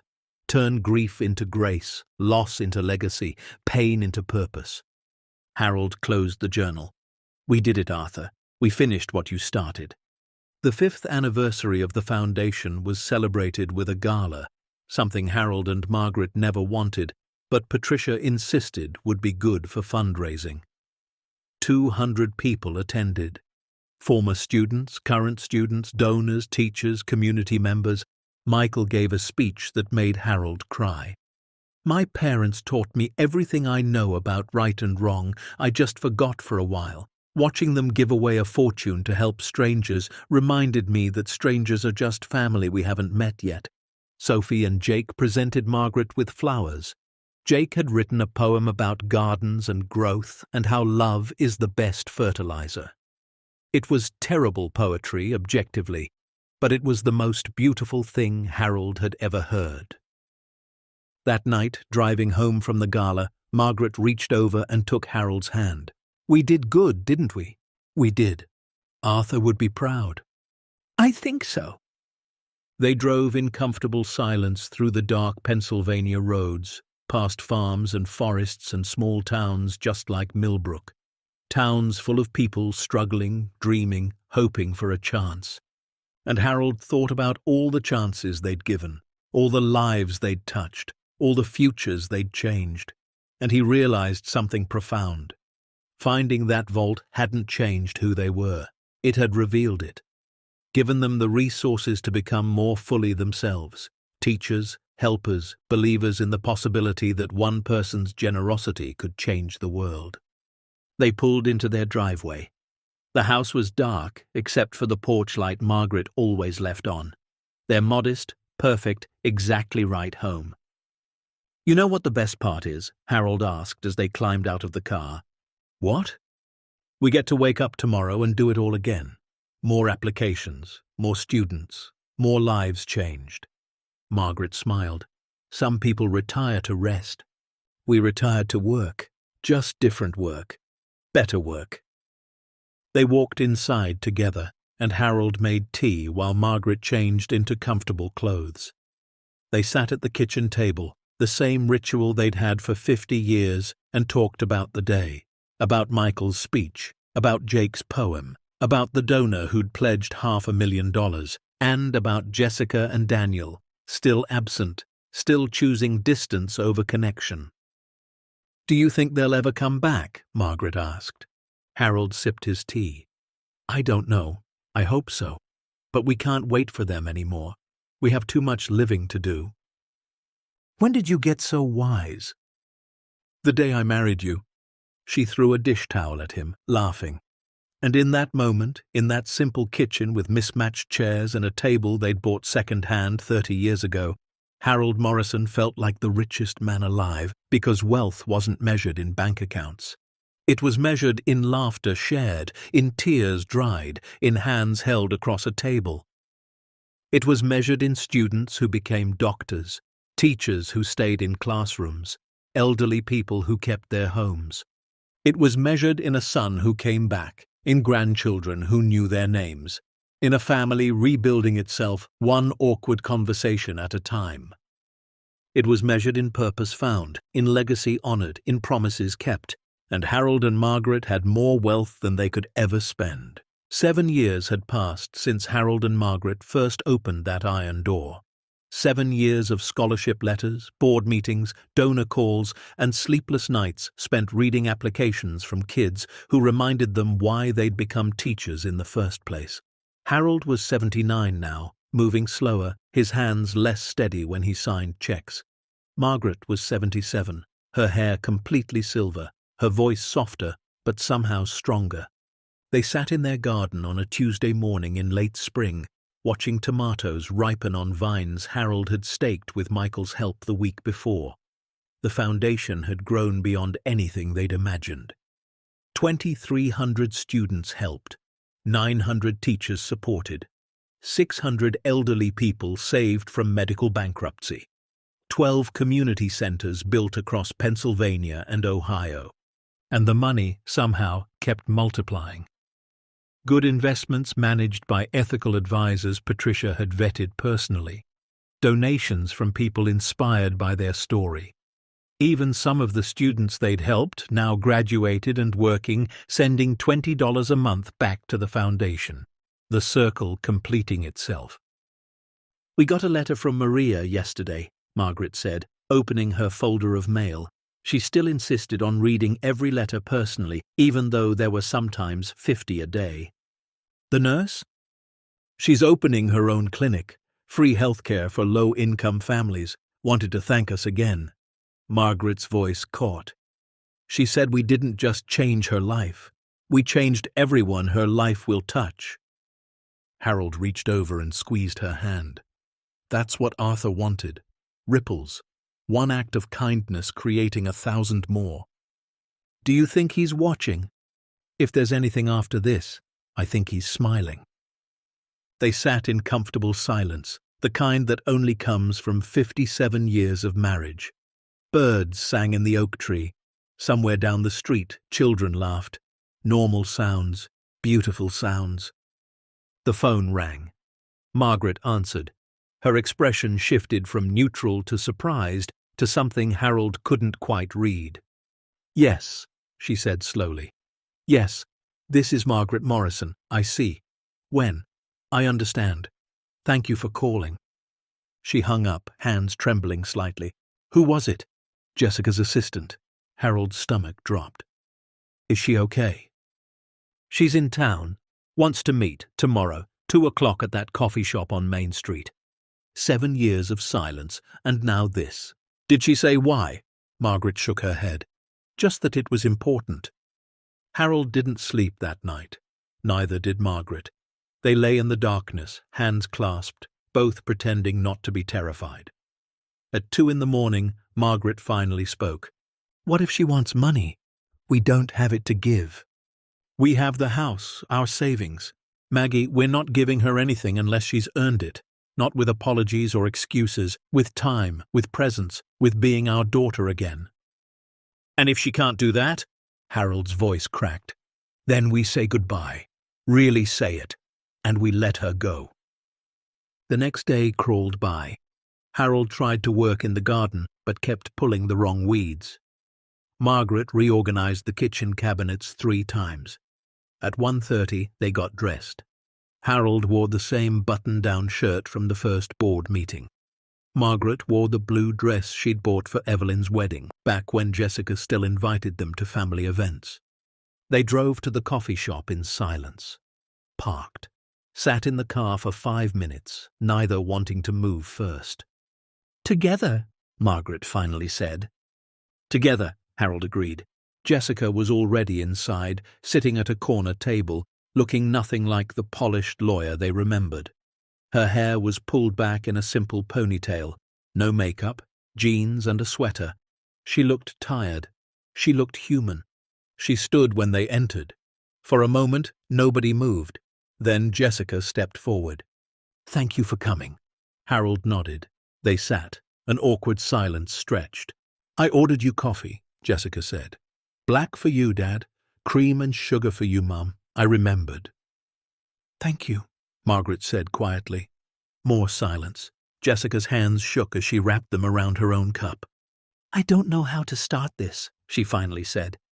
"The beginning usually works," Harold offered. Jessica smiled weakly. "The beginning? Okay, the beginning is I was a terrible daughter. I got successful, and I forgot where I came from. I forgot who taught me to read, who stayed up late helping with homework, who believed in me when I didn't believe in myself." Tears filled her eyes. "I chose my career over my family. I chose money over meaning. And when you found that fortune, when you had more money than I'd ever make in my entire life, I thought it should be mine. I thought I'd earned it by being related to you." Harold started to speak, but Jessica held up her hand. "Please, I need to say this. When you gave it all away, I was furious. I thought you were senile. I thought you'd lost your minds. I hired lawyers to try to stop you. I called you selfish for not thinking about your children." She wiped her eyes. "It took me 7 years to understand. You weren't being selfish. You were being yourselves. You were being the people who taught me that character matters more than comfort. And I had become everything you taught me not to be." Margaret reached across the table but didn't touch her. "What changed?" "My daughter," Jessica said. "I have a daughter, Emma. She's 5. Harold's breath caught. A granddaughter he'd never met. "She asked me about you last week," Jessica continued. "She'd found an old photo album, saw pictures of you holding me when I was little. She asked why she didn't have grandparents, and I realized I'd stolen that from her. I'd stolen you from her because I was too proud to admit I was wrong." Harold's vision blurred. "We have a granddaughter." "You do, and she wants to meet you, if you'll let her." The words hung in the air, fragile and heavy. Margaret spoke first. "Jessica, we want that more than anything, but we need to know this is real, that you're not here because you want something, that you're here because you actually want us in your life." "I don't want anything," Jessica said, "except forgiveness I don't deserve and a chance to be your daughter again." Harold studied her face, looking for manipulation, for angles, for the lawyer calculating her approach. But all he saw was his little girl, the one who used to climb into his lap and make him read the same book 14 times, the one who cried when her hamster died and made him promise there was a heaven for animals, the one he'd lost somewhere along the way. "Forgiveness isn't something you earn," he said slowly. "It's something we choose to give, and we choose to give it to you." Jessica broke down completely. Margaret moved around the table and held her while she sobbed. Harold joined them, and they stood in the middle of that coffee shop, 3 generations of Morrison dysfunction trying to become a family again. "But," Harold said when Jessica had composed herself, "this isn't instant. Trust takes time. We want to meet Emma. We want to be in your life, but we're going to do this slowly, carefully. No rushing, no pretending the last 7 years didn't happen." Jessica nodded. "Whatever you need, I'll do whatever you need." They spent 3 hours in that coffee shop, talking, really talking. Jessica told them about Emma, about her divorce from a husband who'd valued her billable hours more than her humanity, about the moment she realized she'd become her worst self. Harold told her about the foundation, about the students they'd helped, about finding purpose in giving rather than having. Margaret showed her photos on her phone, scholarship recipients at graduation, community centers full of children, elderly couples holding thank you signs. "You did all this," Jessica whispered. "We did what we had to do," Margaret said. "What felt right." "I'm so proud of you," Jessica said. "I should have said that 7 years ago. I'm so proud of who you are." Harold cried then, not from sadness, but from relief. His daughter saw him, finally saw him. They met Emma the following weekend. Jessica brought her to the garden. She was small for 5, with dark curls and Margaret's eyes and an expression of intense curiosity that reminded Harold of Jessica at that age. "Are you my grandpa?" she asked, staring up at Harold. "I am." "Mummy says you're a hero, that you help people." Harold knelt down, knees protesting. "I'm not a hero, I'm just a teacher who got lucky." "What did you teach?" "English, reading, how to tell stories." Emma's face lit up. "I love stories. Will you read to me?" Harold looked at Margaret. She was crying silently, hand over her mouth. He looked at Jessica, who nodded encouragingly. "I would love to read to you," Harold said. They spent that afternoon in the garden. Harold read Emma 4 books. Margaret taught her how to plant seeds. Jessica mostly watched, something breaking and healing in her face simultaneously. When they left, Emma hugged Harold so tight he thought his ribs might crack. "Can I come back?" "Any time," he promised. "Any time at all." Over the next year, Jessica integrated herself back into their lives. Slowly, carefully, she came to Sunday dinners, helped at foundation events, brought Emma every weekend. She and Michael slowly rebuilt their relationship too, awkward at first, 2 siblings who'd forgotten how to be family. Daniel never came back. Harold made peace with that, sent him a letter once, simple and short. "The door is always open. We love you. We're here when you're ready." No response.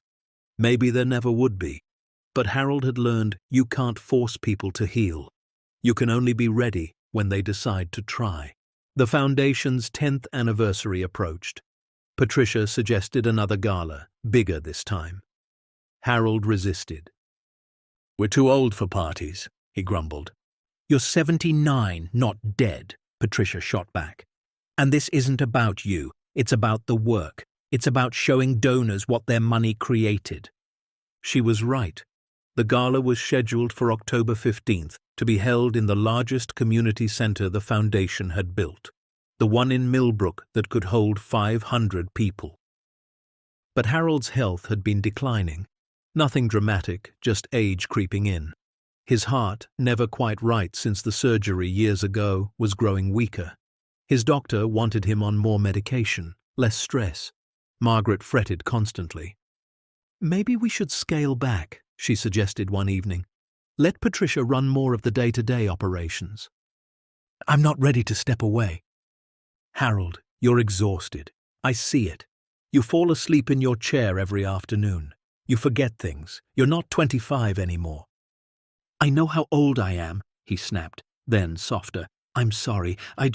This work is all I have left. If I stop, what am I?" Margaret took his hands. "You're my husband.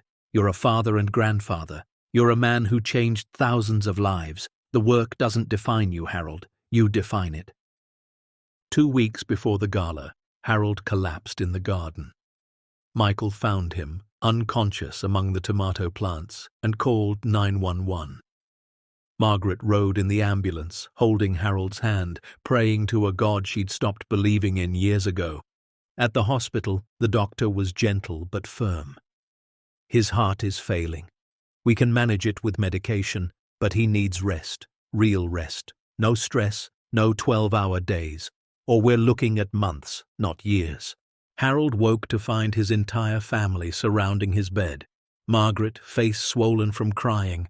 Michael holding Sophie and Jake close.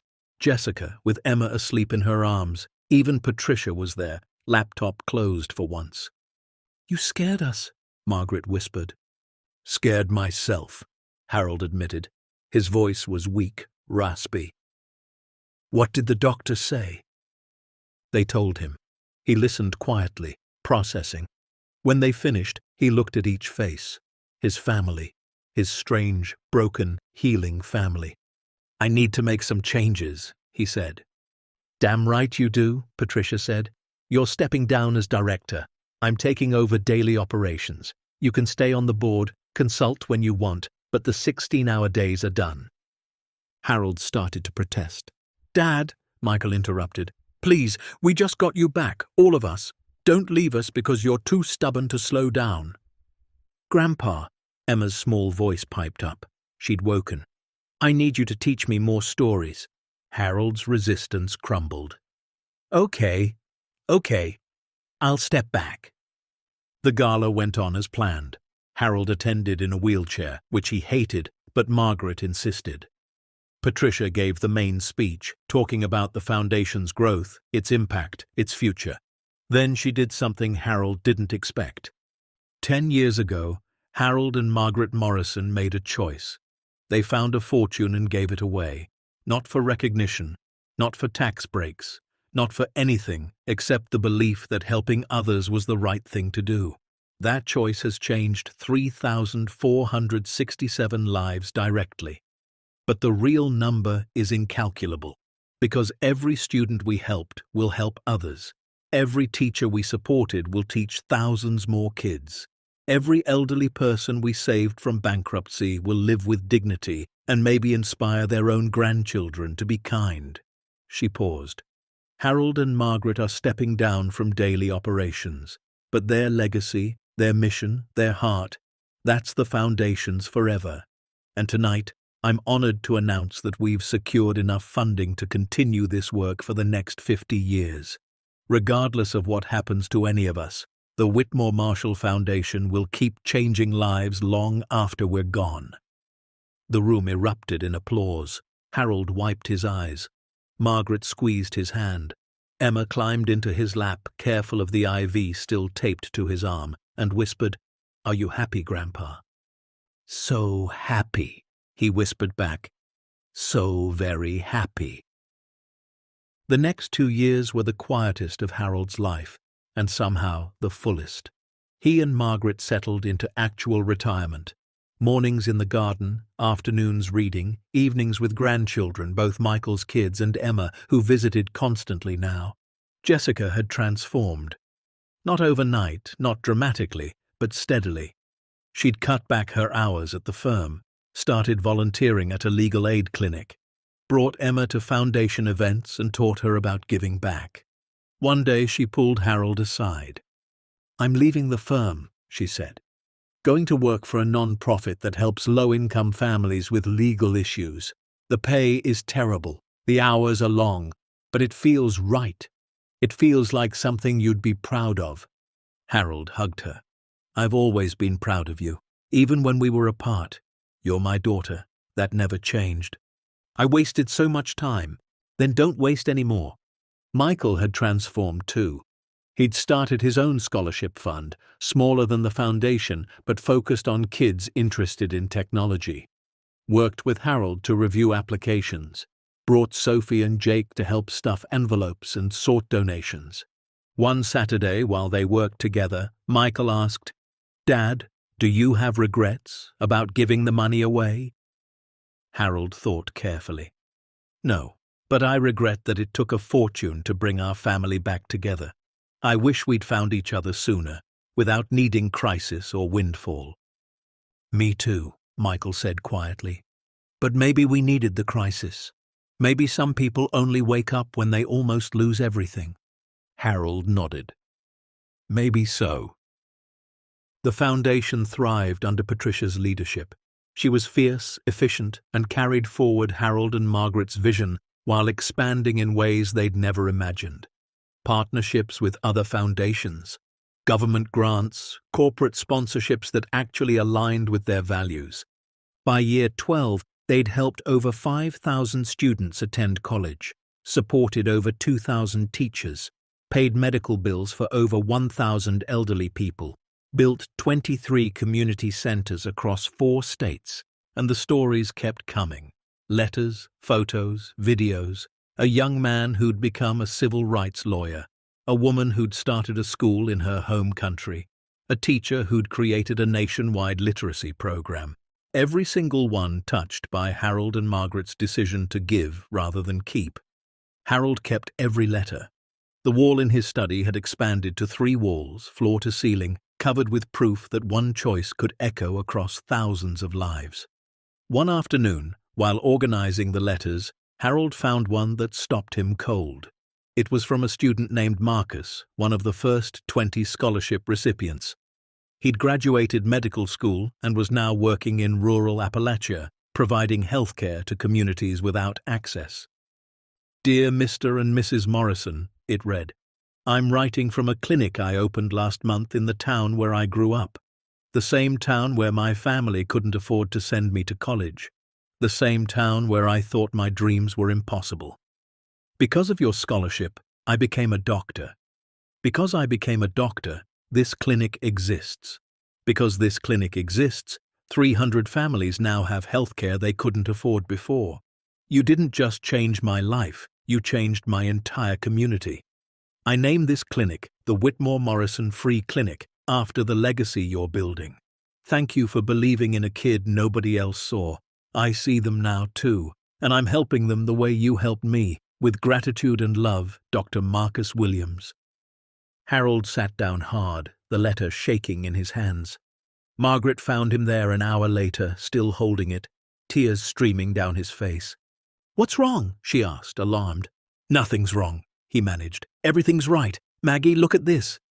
She read the letter. By the end, she was crying too. They held each other in Harold's study, surrounded by thousands of letters just like it, and understood fully what they'd created. Not just a foundation, a movement, a philosophy that spread person to person, heart to heart, proving that generosity was contagious. On Harold's 82nd birthday, the family gathered, all of them, Michael and his family, Jessica and Emma, even some of the foundation staff. They filled Harold and Margaret's small house, spilling into the garden, loud and chaotic and perfect. Emma, now 8, presented Harold with a book she'd made at school. "My Hero Grandfather" was written in careful letters on the cover. Inside were drawings, stories, reasons she loved him. The last page read, "My grandpa says money can't buy happiness. He's right, but it can help people find theirs. And that's what makes him happy." Harold cried reading it. Margaret cried watching him cry. Jessica cried seeing her parents and daughter connected in a way she'd almost destroyed. Michael cried because his kids were learning lessons he'd forgotten. Everyone cried, and it was beautiful. That night, after everyone left, Harold and Margaret sat on their porch. The sun set in shades of orange and pink and purple. Harold's heart was tired, but his soul was full. "We did good, didn't we?" he asked. "We did. Arthur would be proud." "I think so." Harold pulled out the journal, carried with him always now. He opened to a blank page near the end and wrote his own entry. The first addition to Arthur's journal in decades. "Dear Arthur, we finished what you started. The money you saved, the fortune you hid, it's changed thousands of lives. It's still changing them. You worried you'd made wrong choices, that your grief had paralyzed you. But your final choice, to leave the vault for whoever was brave or desperate enough to find it, that was perfect. You trusted the universe to send the right people. I hope we were. I hope we honored your Charlotte, your Thomas, your Elizabeth. I hope we turned your loss into something they'd be proud of. We're old now, tired. Our time is ending. But the work continues. The foundation will outlive us. The students we helped will help others. The ripple goes on. Thank you for your courage. Thank you for your trust. We didn't waste it. Harold and Margaret Morrison." He closed the journal and set it aside. Margaret leaned against his shoulder. "When I go," Harold said quietly, "I want to be cremated. Ashes scattered in the garden. No funeral. Just family, and maybe some of the students if they want to come." "Harold Morrison, don't talk like that." "Maggie, we're 82 and 79. We have to talk like this. I want you to know my wishes, and I want you to promise me something." "What?" "If I go first, you keep living, really living, not just surviving. You travel if you want. You spoil the grandkids. You read all those books you keep saying you'll get to. You don't sit around waiting to join me." Margaret's voice shook. "And if I go first?" "Then I promise the same. We've had 57 beautiful years, but neither of us gets to stop living just because the other one leaves." "Deal," she whispered. They sat until the stars came out, talking about everything and nothing, about the students they'd taught decades ago who still sent Christmas cards, about Emma's recent school play, about Michael's business struggles and Jessica's new job, about the garden and whether they should plant cucumbers next year. Normal talk, beautiful talk, the kind that fills a life with meaning. Harold lived 2 more years. 2 more years of birthdays and holidays and foundation events. 2 more years of reading to Emma and arguing with Michael about the best way to stake tomatoes and watching Jessica become the person they'd always hoped she'd be. One spring afternoon, Harold worked in the garden alone. Margaret had gone to the store. The sun was warm on his back. He was tying up tomato plants when he felt it. Not pain exactly, just a sense of completion, like a book reaching its final page. He sat down on the bench he and Michael had built together, looked around at the garden he'd tended for years, at the house that had sheltered them, at the life they'd created from almost nothing. He thought about the vault, about $850 that became $260 million, about a fortune given away and a legacy built, about children lost and found, about students helped and teachers supported, about one man's unfinished mission becoming thousands of people's purpose. He thought about Margaret. 57 years, not enough, never enough, but God, what beautiful years they'd been.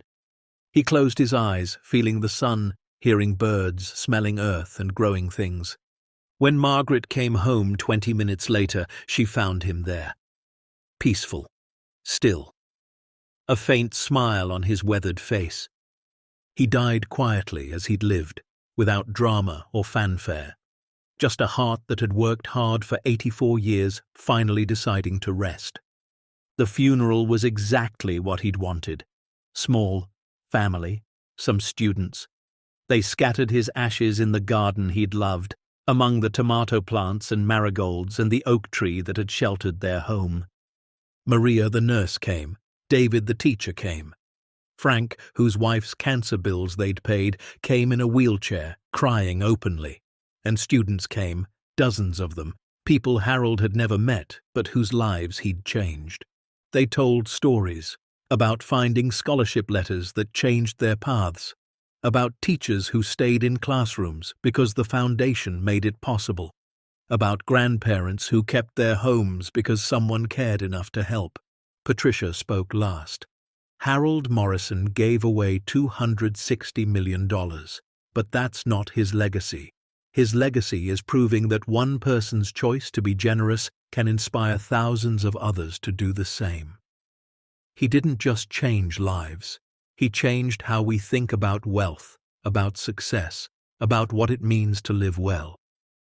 Margaret stood, shaking but strong. Harold would tell you he wasn't special, that he just did what anyone would do. But that's not true. Most people wouldn't. Most people would keep the money, protect themselves, live comfortably. Harold chose differently. And that choice defined him, defined us, defined the foundation. She paused, looking around at the faces gathered. He made me promise to keep living if he went first, so I will. I'll keep working with the foundation, keep reading applications, keep believing that kindness matters, and I'll tell my grandchildren about the man who found a fortune and gave it away because helping others mattered more than helping himself. After the funeral, the family gathered at Harold and Margaret's house. Michael, Jessica, their kids, Patricia, Earl, close friends. They ate Harold's favorite foods, simple things, sandwiches and soup and tomatoes from the garden. They told stories. They laughed. They cried. Emma sat beside Margaret. "Grandma, will you keep reading to me like Grandpa did?"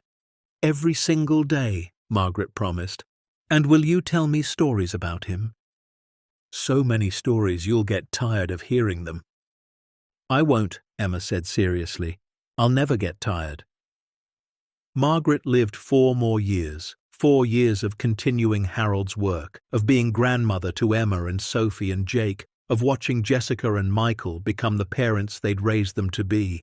She saw the foundation help its 10,000th student, saw 3 more community centers open, saw the ripple Harold started spread across the entire country as other foundations copied their model. She created a special program in Harold's name, the Morrison Teaching Excellence Award, given annually to 10 teachers who exemplified everything Harold believed in: dedication, compassion, the belief that every student deserved a chance. Each recipient got $5,000, no strings attached, just appreciation. The first year, one of the recipients was Mrs. Henderson, who'd taught beside Margaret 40 years ago. She was 76, still teaching 3rd grade, still believing every child could learn to read. "I never thought I'd see the day," Mrs. Henderson said at the award ceremony, tears streaming, "when teachers were valued like this. Thank you, Margaret. Thank you, Harold, wherever you are." Margaret also started visiting schools personally. Despite her age, despite her fragile health, she'd show up at elementary schools and read to children. She'd tell them about Harold, about choosing kindness, about how one person's generosity could change the world. The kids loved her, called her Grandma Morrison, drew pictures of her that she kept in a special album, wrote letters thanking her for the stories. One little boy, couldn't have been more than 7, asked her after a reading, "Mrs. Morrison, were you rich?" "We found some money once," she said carefully. "What did you do with it?" "We gave it away to help people." "Why?" Margaret knelt down, looked him in the eyes. "Because having things doesn't make you happy. Helping people does." The boy thought about that. "When I grow up, I want to help people too." "Then you will," Margaret said, "and when you do, you'll understand why we did what we did." She died peacefully, like Harold in the garden, surrounded by family. Her last words were to Emma, now 12. "Keep being kind. Keep helping people. That's the real treasure." They scattered her ashes beside Harold's. 2 teachers who'd lived modestly, loved deeply, and changed the world quietly. The foundation continued. Patricia ran it for another decade before retiring and passing leadership to one of the original scholarship recipients, a young woman named Carmen, who'd become a non-profit director because the Whitmore Marshall Foundation had shown her what was possible. Michael and Jessica both joined the board, worked together to expand the mission, started programs Harold and Margaret had dreamed about but never had time to implement. Emma grew up volunteering at the foundation, earned her own scholarship, studying social work, dedicated to continuing her grandparents' legacy. When she graduated, she gave a speech that went viral online. "My grandparents found $260 million, she said, "and they gave almost all of it away. People thought they were crazy, but I watched them in their final years, and I never saw 2 people happier, because they understood something most of us forget. We're not here to accumulate. We're here to contribute. We're not here to have more than everyone else. We're here to make sure everyone has enough. That's the lesson they taught me. That's the legacy I'll carry forward." The video reached millions, inspired dozens of other wealthy people to give more generously, started conversations about wealth, responsibility, and what it means to live well. And every year, on the anniversary of the day Harold and Margaret opened that vault, the foundation held a remembrance ceremony. Current students met former students, teachers shared stories, families gathered, and they told the story of an elderly couple abandoned by their children, of a house bought for $850, of a vault worth $260 million, of a choice to give rather than keep, of lives changed, futures created, hope restored. The story became legend.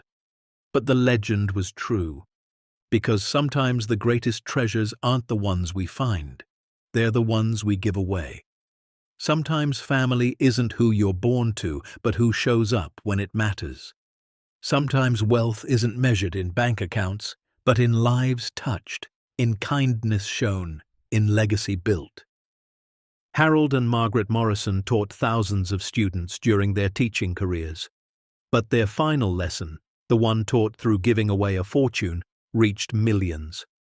They proved that one choice, one act of radical generosity could change everything, not just for the people directly helped, but for everyone who witnessed it, who was inspired by it, who decided to live differently because two quiet teachers showed them what was possible. 10 years after Margaret died, the foundation celebrated its 25th anniversary.